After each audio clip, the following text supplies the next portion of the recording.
Nábor cez hranice EÚ. Pre zamestnávateľa je pochopenie povinností voči sociálnemu zabezpečeniu kľúčom k dodržiavaniu predpisov a k spokojnosti jeho zamestnancov.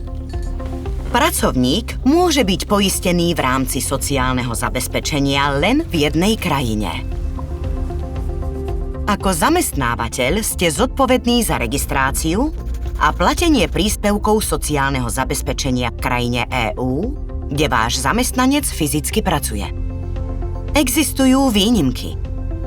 Ak vyšlete pracovníka, čo znamená, že svojho zamestnanca pošlete dočasne pracovať do inej krajiny EÚ, váš zamestnanec zostane poistený v krajine, z ktorej bol vyslaný, a to až na obdobie 2 rokov. Ak vaši zamestnanci pracujú v 2 alebo viacerých krajinách EÚ, alebo pracujú na diaľku zo zahraničia, uplatňujú sa zároveň osobitné pravidlá.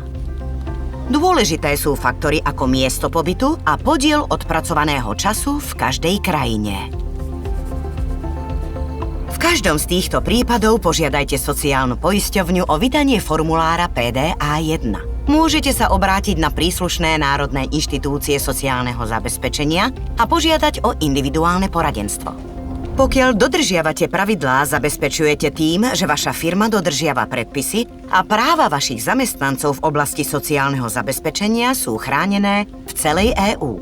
Ďalšie informácie nájdete na webovom sídle ELA.